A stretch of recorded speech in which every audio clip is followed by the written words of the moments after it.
Good morning, everybody. Welcome to 2021. I wonder what God's got in store for us this year, but we know that we can trust him, don't we? Just a couple of announcements. We have got a prayer meeting this evening at 6 p.m. on Zoom. And also check out the Bible study that will be coming out on Wednesday. But without further ado, let's flow into our worship and worship the Lord.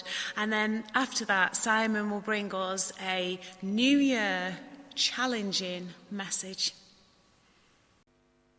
Good morning, everyone. Let's worship God together. Everyone needs compassion. Love that's never failing. Let mercy fall on me.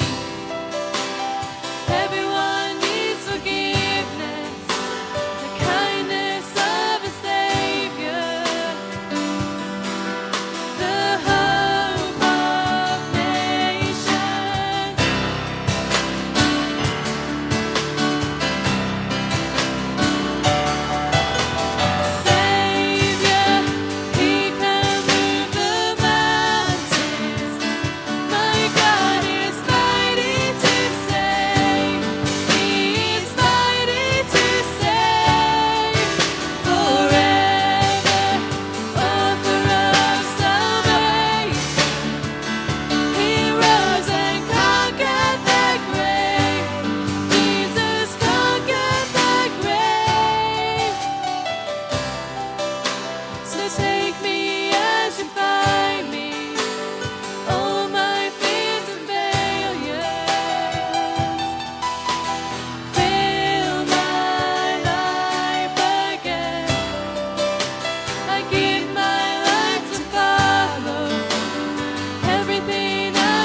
Good morning, everyone, and a very happy new year to you all. Cast your mind back to the first Sunday in December, when Mike brought a message to us about rebuilding the altar of our hearts. He brought a message from the book of Ezra, and today I want to bring a message about rebuilding.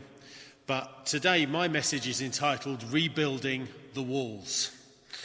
And I believe that God is tasking his church with a very special mission during 2021, the principles of which can be found in the life and ministry of Nehemiah. Now, let's just do a little bit of a character study this morning, because that will help us to understand and to implement the things that we need to do in this coming year. The book of Ezra, Nehemiah and Esther all deal with the events after the children of Israel had returned from 70 years of captivity. These books cover approximately 110 years of time from 536 BC and include the prophets Haggai, Zechariah and Malachi. These are the events that are included within this time period. It was the period of rebuilding the temple under Zerubbabel over a 21-year period, inspired by prophetic preaching of Zechariah and Haggai. After 60 years, Ezra communicated teaching on temple worship, which sparked a revival amongst the people of God.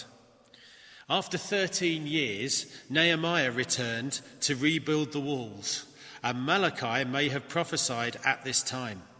It's highly possible that these two men of God might have worked together to rid out from the people of God the evil of idolatry and wipe out the compromise that had crept in after their forcible relocation to Assyria around 200 years earlier. Interestingly, the Bible indicates that this had a lasting effect during the period between the Old and the New Testaments, as God's people did not return to idol worship. Isn't that interesting that in between that period, which was very much the waiting period for the Messiah to come, that Israel was following the Lord and was looking for Messiah? Unfortunately, they missed him. But we find that this receptiveness is evidenced by an openness to God of Mary, Joseph, Zacharias, Elizabeth, Simeon and Anna, the shepherds and others, when the time came for the Messiah to be revealed, when Jesus was born in Bethlehem.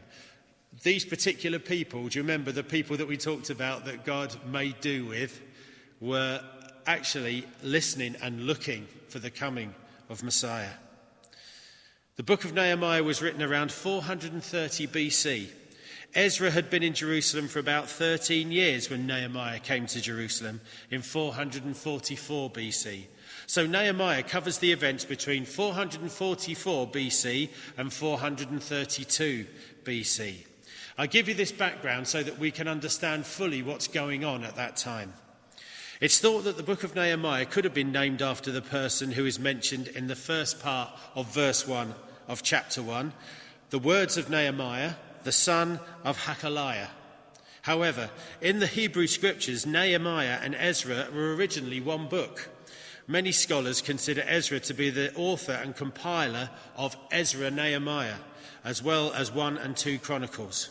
We cannot be entirely sure, however, it can be safely assumed that even if Nehemiah himself was not the author, he would have had a significant input into its compilation. So let's have a look at the character and the charisma of Nehemiah. Nehemiah is shown to be a true man of God and an outstanding leader. Prayer and fasting, incredible eloquence, organisational and decisive problem-solving skills, his confidence and assurance in God's plan and purpose.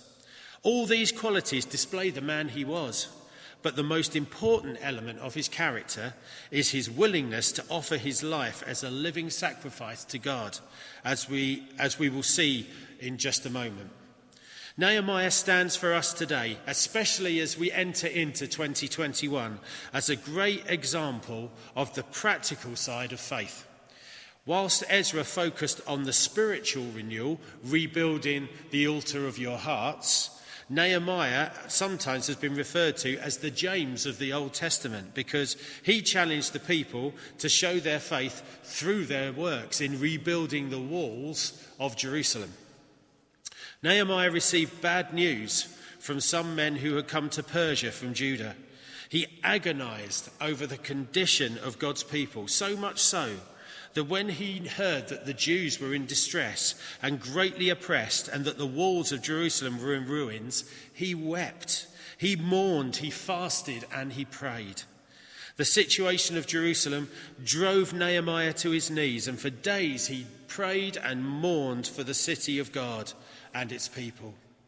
He freely confessed to God his sins and the sins of his people. He freely recognized and admitted to God that the basic problem was their relationship with him. Let's turn to Nehemiah 1 and let's just have a look at a couple of verses. Nehemiah 1 verses 5 to 7.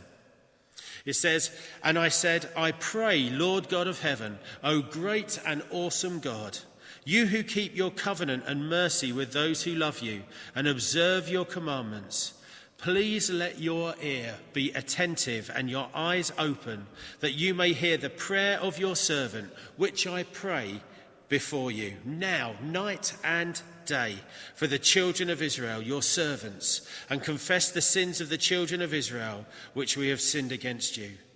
Both my father's house and I have sinned. We have acted very corruptly against you and have not kept the commandments, the statutes, nor the ordinances which you commanded your servant Moses." In chapters 1 and 2, we find Nehemiah was a cupbearer to King Artaxerxes. He had the courage to come before the king, even though he was afraid. He shows that true courage is not the lack of fear, but it is the overcoming that fear by doing what you should do. God opens up a window for Nehemiah. He has an audience with the king. So Nehemiah makes the most of this opportunity and he pleads with the king to allow him to go to Jerusalem and to help his people get back to where they should be. It would take a great deal of courage for him to speak to his people as well, but he did it because of his love for God. Nehemiah inspires and challenges us all today to have this same courage when it comes to restoring our family, our friends, our community, and our nation to God. It could very well be thought at the moment as we leave 2020 and we enter 2021 that we are entering in with a broken nation. We are entering in with a nation on its knees. Well, this is very much the same situation that Nehemiah found with his own people, a broken nation, a nation on its knees. But the faith that Nehemiah had, combined with his works, was going to do something incredible. And what we're going to find out now is we're going to just see what happened with Nehemiah. He was willing to make sacrifices in his life for the higher call of God. He had a high position as the king's cupbearer. He would have plenty to eat, a good place to live, and the prestige of a job close to the king. But because of his love for God and his word and his people, he left all this behind to help the people of Jerusalem rebuild the wall of their city, and in doing so, rebuild their lives. This is why we're looking at this today. It's because we need to have a security. We need to have a stability and a guard around us. And that has to happen by rebuilding the walls of faith, rebuilding the walls of morality and ethics. And this is morality and ethics which is born in the heart of God and in his law. And we need to stand upon these promises as we rebuild these walls and create a safe environment for us to recover and move forward. The theme and message of Nehemiah, which we bring into this new year, is that of restoration. A broken 2020 can be restored in 2021 by the power of the living God. Do you believe that today?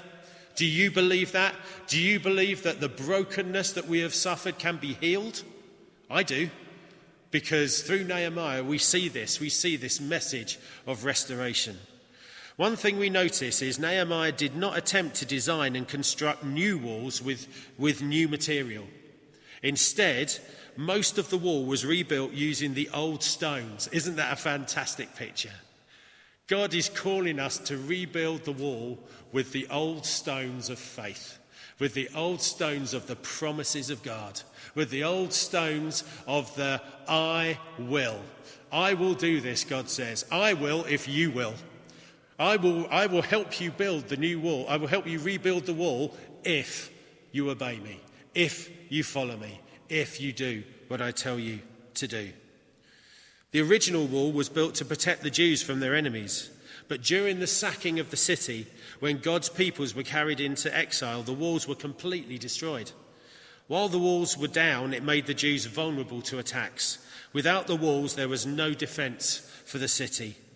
An incredible spiritual parallel can be drawn here from these events described in Nehemiah.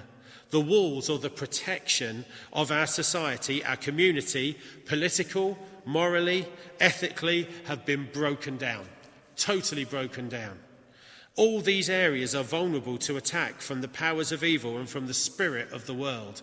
And yes, there is a spirit of the world. It's also known as the zeitgeist, the spirit of the world. And behind that spirit lies the devil, the one who wants to attack the church. Why have the walls been broken down in society, in the church? Because the walls of our hearts have broken down. Mike encouraged us to rebuild the altar of our hearts. Well, today we need to look to rebuild the walls of our heart, to prevent attack coming in to us. Only when we have rebuilt the walls of our own hearts with the original bricks of salvation, faith, surrender, commitment, and an attitude of no compromise. I have decided to follow Jesus. No turning back. No turning back. Only then can we start to rebuild the walls of society, community, politics, morality, and ethics. It has to start with me. I can't tell you today it has to start with you without me first believing it has to start with me. And it starts here first. And it has to start with you as well. Rebuild the walls. That's the cry that goes up from heaven today, comes from heaven. Rebuild the walls. Use the old stones of faith and salvation and promises of God and rebuild the walls. Let's re-establish the defence. Then you can start to recover the lost ground. Nehemiah has to deal with many obstacles whilst undertaking his mission to rebuild the walls of Jerusalem. Here are some of the issues that Nehemiah had to deal with to lead God's people through to take them to victory. By Nehemiah's leadership and example, they overcame, first of all, the scorn and ridicule of their enemies by having confidence in God. They overcame their enemies' anger and disrespect for them through prayer and hard work. Through his leadership and inspiration, they overcame the conspiracy and conflict of their enemies with prayer and watchfulness. They overcame negative and defeated attitudes of their friends through their faith and courage. They overcame selfishness by the rebuking of Nehemiah and by the self-sacrificing example he gave. And they overcame false accusations that were made as a distraction by standing firm and saying, no, this is not true. So often Christians get levelled at them today that you are wrong in thinking and believing what you think. Well, if the Bible says that it is true, then that's good enough for me. If God says you must not do this, then we must not do that. If the Bible says you must do this, then we must do that. You see, this is where we go. Sometimes we get this situation, and the Bible says that a time will come where they will say right is wrong and wrong is right. Aren't we in that situation today? But we believe in the word of God, friends. We believe that God's word stands forever. It is unmovable. And as we step into 2021, this is our firm foundation, the word of God. And our power comes through the Holy Spirit. We walk on the word in the power of the Holy Spirit. All of these obstacles, a lot of these obstacles we've just read there, we experience those today. But through all of these obstacles, Nehemiah was persistent and he was unwilling to compromise God's truth. And he stands as a shining example for you and I today on this New Year Sunday. Nehemiah was a fighter, but he didn't start the fight or relish it in any way. But he refused to step down or walk away. Nehemiah showed dogged persistence in the face of scorn and ridicule. There were these three characters, Sanballat, Tobiah, and Geshem, and they laughed at Nehemiah. They laughed at the people who were working under him, and they despised them. Mockery and ridicule are the first resort of those who do not have God, the Bible, or faith on their side. It can be very effective psychologically. These are nearly always the only weapons that the enemies of God can bring to bear against us, but it can be very effective and very discouraging. Are we sometimes tempted to think that we are the ones in the wrong? I think we are. When we look at certain hot potatoes of the day, we can look at those things and we can think the reasoning of the world comes in and we think, are we wrong? But then we have to come back to the word of God. As Nehemiah came back to the plan that God had given to him, and his faith was in God, and so that is where our faith must be also. Nehemiah declares the power of the truth in the face of people who mocked him. Chapter 2, verse 20, this is what Nehemiah said, and listen to this. The God of heaven himself will prosper us. Therefore, we, his servants, will arise and build. But you have no heritage or right or memorial in Jerusalem. He declares that God is on their side, so they will just get on with it. Just get on with it. And I believe that that's what God is telling us today. Just get on with it. Just start. He then underlines to the mockers that they don't have a leg to stand on because they don't belong to the city. Nehemiah, again, it's persistence. He was persistent in the face of frontal attack. And when his enemies saw that the ridicule didn't work and that Nehemiah and his workers were serious about rebuilding the walls of Jerusalem, they became serious in their opposition. Oh, for the church to rise up and become serious in the vision of God. Serious in what God is wanting us to do, and not to just play, but to move forward and say, yes, we are serious about what God wants to do in our nation. This is what happened when Nehemiah declared this. Now it happened when Sanballat, Tobiah, the Arabs, the Ammonites, and the Ashdodites heard the walls of Jerusalem were being restored, that the gaps were beginning to be closed, they became very angry, and all of them conspired together to come and attack Jerusalem and create confusion. Their enemies thought that they were going to be successful on their attack, but Nehemiah was aware of what they were trying to do, and he had men ready for them. And when they came, they were driven back, and they knew that God had warned the Jews about their attack. They were all prepared for battle, as we read in chapter 4, verse 17. This is fantastic. Listen to this.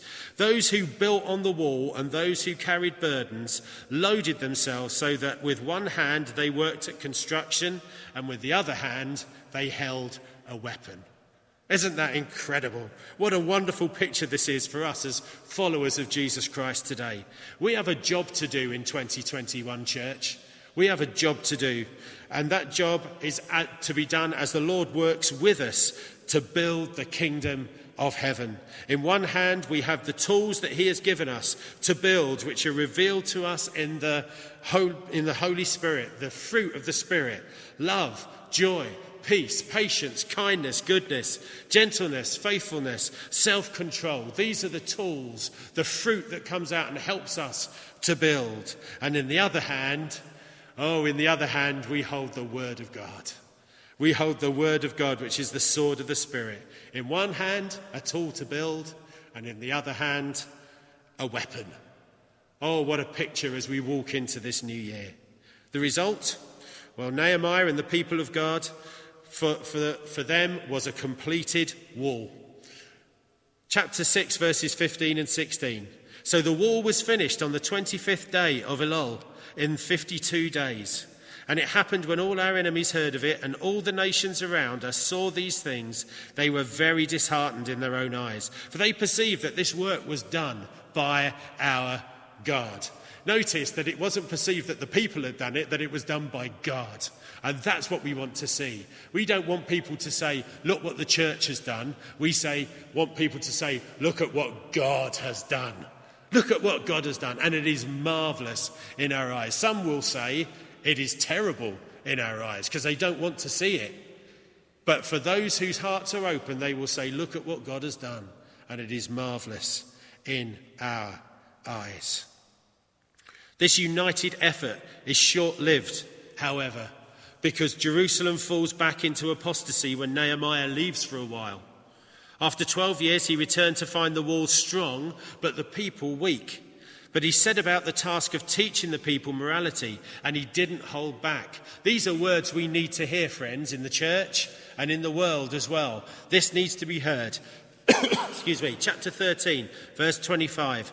I argued with those people, Nehemiah wrote, put curses on them, hit some of them, and pulled out their hair. Now, I'm sure that isn't something that we want to happen to us. But Nehemiah was serious. He was appalled to come back and to find what had happened to the city. Perhaps we can look around and we can say we're appalled to see at things that are going on in our nation today, things that are going on perhaps within believers. But Nehemiah re-established true worship through prayer and by encouraging the people to revival by reading and obeying the word of God. And that's what we need to go back to, prayer and obeying the word of God. So let's just bring everything together with some application. I want to just give you 4 main principles which are emphasised to us from the pages of Nehemiah. And these need to be at the heart of everything we are and everything we do as we seek to, with the Lord's help, rebuild the walls of our hearts, rebuild the walls of our communities and the walls of our nation and the wall of the church. First of all, compassion. Nehemiah's motivation was a deep compassion for his people who were suffering. His cry made to God through mourning and fasting was heard in heaven. What is our motivation, friends? What is our motivation for rebuilding the walls other than our love for Jesus? We should be motivated by a deep compassion for the lost who are suffering outside of Christ. Following Nehemiah's example, crying out to God on their behalf in prayer and mourning. It's a big challenge. At the end of January, we're going to have another day of prayer because we believe that God moved at the end of November and he did something significant. And we are looking for God to do that again. So at the end of January, we are having another day of prayer. That's because of the compassion that we feel for the people who need to know Jesus and they need to accept him. Because to feel compassion and to do nothing is totally unbiblical. At times we may have to give up on our own comfort in order to minister properly to others. We must totally believe in a cause before we will give our time or money to it with the right heart. When we allow God to minister through us, even unbelievers will know it is God's work. Secondly, cooperation. The execution and ultimate establishment of God's will came about because a people, led by the man, God worked together in one common aim. We will only see God's will come to pass in our church if we are all pulling in the same direction. There is no point us all going in different directions. We will get nowhere. This is the principle. Follow us as we follow Christ. This is what the people of God did with Nehemiah, and God's will came to pass. If people decided to do something different from what Nehemiah said, then there would have been split factions, it would have been fractured, and nothing would have been done. But we have the responsibility as leaders of the church to follow after God. And we say to you, follow us as we follow God. Compassion, cooperation, confidence. Through prayer, attention to God's word and faith in action, the people were assured of God's presence, provision and protection as they completed the task in hand. Through prayer, living in the Word of God and working out our faith in practical ways, we will know the empowering presence, the sustaining provision and the overshadowing protection of Almighty God as we seek to do his will and make Jesus known in our village, in our communities, and now in a completely new addition to 2020 and into 2021, our online family, to the people who watch our services week by week on Facebook Live or on YouTube. And we pray for the people who come across the services and listen to them and hear the life-giving words of Jesus Christ. Finally, courage.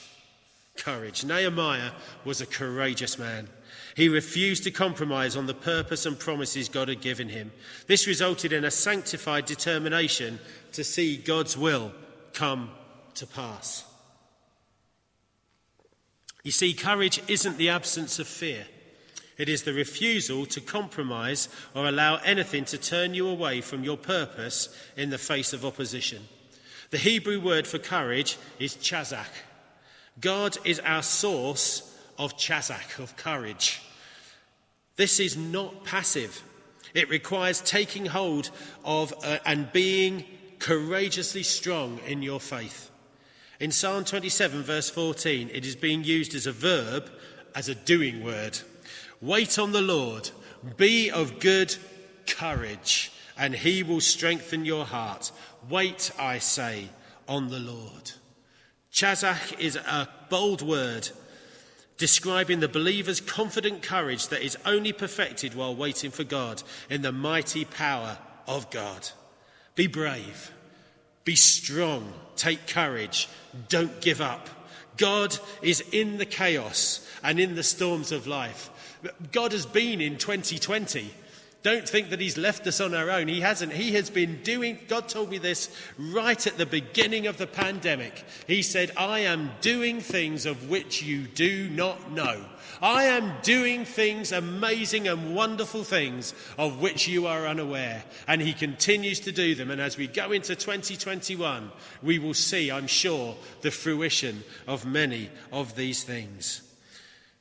God generously gives each seeker the courage, the strength, the stamina, endurance and perseverance needed for every situation. How can all this be achieved?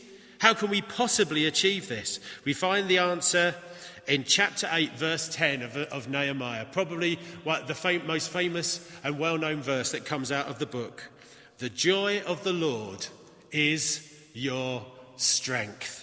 We must cultivate and promote the joy of the Lord within our church, within our daily lives and dealings with each other, because it's a powerful source of spiritual strength. And remember, joy is not the same as happiness. Happiness is dependent on our circumstances, on the things that are going on around us. But joy is dependent on the amount that we allow God into our lives and experience. So happiness is not our strength. Happiness isn't our strength, but if we open our whole being to God and give him free rein, as Nehemiah did, then his presence brings us his joy, which is perfectly explained in 1 Peter 1 verses 3 to 9 and describes the experiences of Nehemiah perfectly. It says, "Praise be to the God and Father of our Lord Jesus Christ. In God's great mercy, he has caused us to be born again into a living hope because Jesus Christ rose from the dead. Now we hope for the blessings God has for his children. These blessings, which cannot be destroyed or be spoiled or lose their beauty, are kept in heaven for you. God's power protects you through your faith until salvation is shown to you at the end of time. This makes you very happy, even though now for a short time different kinds of troubles may make you sad. These troubles come to prove that your faith is pure. This purity of faith is worth more than gold, which can be proved and to be pure by fire, but will ruin. But the purity of your faith will bring you praise and glory and honor when Jesus Christ is shown to you. You have not seen Christ, but you still love him. You cannot see him now, but you believe in him. So you are filled with a joy that cannot be explained, a joy full of glory, and you are receiving the goal of your faith, the salvation of your souls." Wonderful. Jesus gives us the courage, he gives us the confidence, he gives us compassion, and he gives us confidence. Nehemiah's legacy for us as we come to a close now. We see compassion for his people, cooperation with the Lord because he had confidence in his God, and the courage of his convictions to do the right thing. Nehemiah's desired legacy was simply this, and it's found in chapter 5 verse 19 and in chapter 13 verse 31, the very last verse of the book, and it is most definitely what he is remembered for. This is what he says: "Remember me, O my God, for good." Remember me, O my God, for good. This is all he wants. He asks for no rewards. His satisfaction is to see God's word, law and order re-established among his people and throughout the nation. Today, we most definitely remember Nehemiah for the good that he did in the name of God. Let us take into this new year of 2021 compassion, cooperation, confidence and courage. And may we be inspired by Nehemiah's example to do exactly what he did, to rebuild the walls of our hearts, rebuild the walls of the church. And as we do so, God will work into our society, into our nation, and we will see our nation impacted for Jesus in his mighty name. Let's pray together as we finish, as I bring this sermon to a close. Father, I want to thank you today for your mighty word amongst us. We thank you for the amazing character of Nehemiah. We thank you for his courage. We thank you for his confidence, for the cooperation that he had and the compassion that he felt. Lord, we pray that as your church, we will enter into 2021 with these things in our hearts. And we will have in one hand a tool to build, and in the other hand we will have a weapon.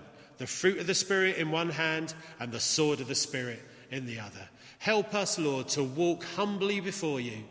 And Father, that we will see as the walls are rebuilt, that we will see the church impacting society.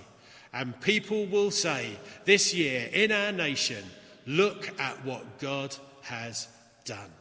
We ask you this in Jesus' name. Amen. Amen. Well, God bless you. Have a wonderful new year as we move forward. We're looking forward to being back with you again next week. And so from all of us here at Rhema Church, God bless you and a very, very happy new year.